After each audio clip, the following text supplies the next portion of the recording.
The first is with a harvest aid. This is where a team of people pick mangoes and place or gently throw them onto a tarpaulin, either with the stems on or off. There are different types of these machines and you may either pick from the ground or from a platform. Fruit are either snap-picked or picked with secateurs or picking sticks. When snap-picking, the fruit is grasped at the bottom and then the bottom of the fruit is lifted up, snapping the stem of the fruit before it is put onto the harvest aid. Sap may spurt from the mango when it is picked this way, and it is important that the sap doesn't contact the mango skin, your skin, or the skin of other pickers. To neutralise the sap, a chemical commonly called mango wash is sprayed onto the tarpaulin and over the conveyor that collects the fruit. If the stems are removed, it is important that the fruit is placed onto the tarpaulin within 5 seconds, otherwise the sap will burn the skin. If the stem is still on the fruit must be destemmed either under a spray or in a bath of mango wash. The fruit must be left under the spray or in the bath for 1 minute to protect the fruit from sap burn. If you get sap on your hands, it is important that you wash this sap from your hands before you touch any other mango fruit, as even a small amount of sap can damage the fruit.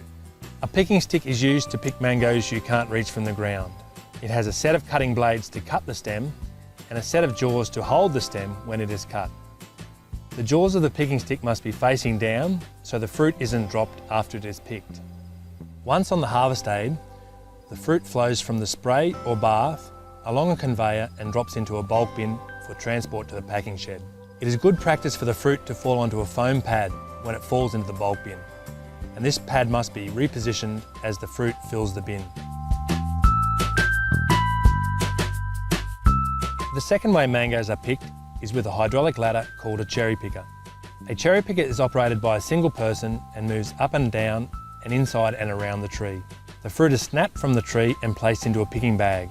Mango wash is sprayed over the fruit to neutralise the sap. When the picking bag is full, it is lowered to the ground and emptied gently into a bulk bin for transport to the packing shed. It is important that all fruit in the bag is covered by mango wash, so do not overfill the bag before emptying. The third way to pick mangoes is to pick with the stems intact and the fruit is desapped in the packing shed. Using secateurs or picking sticks, fruit is picked with a 10 to 20 centimetre stem attached and placed into crates and transported to the packing shed. Care must be taken when placing the fruit in the crate and during handling and transport so the mango stems aren't broken and mango sap does not come into contact with the skin. These crates are stacked for transport or short-term storage in the packing shed, so it is important that they are not overfilled and fruit damaged or stems broken when they are stacked. If the mangoes have been picked with the stems on, these stems need to be removed and the mangoes desapped before packing. This can be done either through snapping the stems or using a machine which cuts the stem from the fruit. During this process, it is important that the mango fruit are completely covered in a detergent solution before the stem is removed, so the sap does not come into contact with the skin and damage it. As well as damage from sap burn, mango quality can be lost through physical injury from incorrect picking technique and rough handling. Damage from sap burn or physical injury takes 1 to 2 days to appear and isn't usually seen until fruit reaches market. It takes 4 to 6 weeks for them to come back and repurchase that product. It's therefore important that both the visual and eating qualities of a mango match consumer expectations. So why is this important for mango pickers? Even the simple task of picking a mango fruit can have a significant impact on the visual and eating qualities of a fruit and therefore the profitability of the grower. The aim of this video is to teach you how to pick mango fruit correctly and learn the skills required. You'll learn how to select fruit that is mature and ready to harvest. You'll learn how to use the different equipment you'll be using during the picking process. You'll understand how poor picking processes can significantly damage mango fruit, and you'll understand how to pick without injuring yourself or other pickers. There are names for the different parts of the mango. The stem end is the top of the mango. That's where it's attached to the tree. The cheek is the side of the mango. That's the part you eat. The blush is the red, pink or orange colour on the cheek. The nose is the bottom part of the mango. You may hear terms like soft nose used when fruit has a defect. And the beak is the pointed part near the nose. Mangoes are picked in a hard green, mature state so they will ripen to an acceptable eating quality and external appearance. At this stage, the fruit is hard and the skin is green apart from the blush. The shape of a mango fruit changes as the fruit matures. The mature fruit on the left is more rounded and oval shaped as opposed to the egg-shaped immature fruit on the right. As the fruit matures, the nose end of the fruit fills out and is smoother and the beak is less obvious. From left to right on this slide, the fruit goes from immature to mature. The beak of the fruit is much more prominent in the immature fruit on the left than the mature fruit on the right. When these fruit are ripened, the immature fruit stays green, while the more mature fruit will change colour to yellow. The shoulder of the fruit also fills out around the stem, and the stem sits in a small depression when the fruit matures. It is important to only pick mature fruit, as fruit maturity can have a significant impact on eating quality of mangoes. You need to be particularly careful with the first sap that comes from the mangoes when you pick it. This is called spurt sap. If spurt sap comes in contact with the skin of the mango, it can damage the skin. This is called sap burn. This sap can also burn your skin or skin of other pickers. Sap can continue to ooze from the fruit for several hours, and although this sap isn't as damaging as spurt sap, it can still cause skin browning and reduce the sale price of mangoes.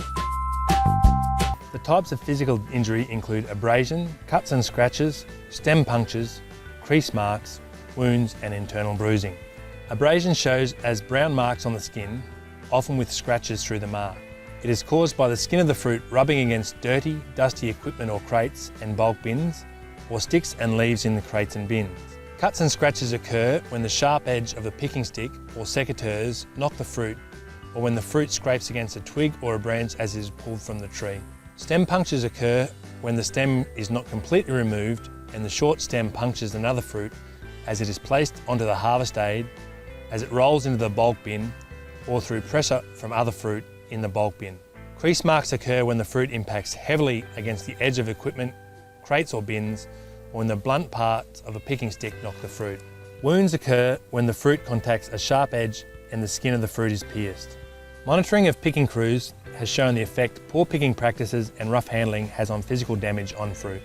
At one orchard, fruit was assessed for physical damage on arrival at the packing shed. Damage to the fruit from different picking teams ranged from 2% to 17%. So for the worst team, 17% of the fruit had already been downgraded when it reached the shed, resulting in significant losses to the grower. Mangoes are picked during the hottest part of the year. The work is hard and constant, and temperatures in the orchard often reach above 35 degrees Celsius. There is little shade in the orchard, so it is very important that you follow a few precautions when you are picking. Wear the right clothes to protect you from the sun. Lightweight long sleeve shirts and long trousers are recommended. Wear a wide brimmed hat and good shoes. Eye protection in the form of sunglasses is also recommended. Apply sunscreen before you start picking each day and at least every 2 hours during the day. Drink water regularly during the day and at least 4 litres each day. When you are snapping the fruit from the tree, make sure the sap doesn't spurt onto you or other pickers.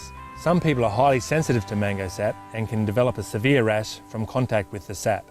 If you are spurted with mango sap, it is important that you wash the area with soap and water and then rinse it well with fresh water. As a picker, it is important that you understand how mango quality can be lost and why it is important you follow the simple steps outlined in this video to reduce quality loss. Some do's and don'ts when picking mangoes. The do's. Do understand fruit maturity and only pick mature fruit. Be gentle with the fruit. Make sure mangoes are in the mango wash within 5 seconds of being picked. Wash the mango sap from your hands or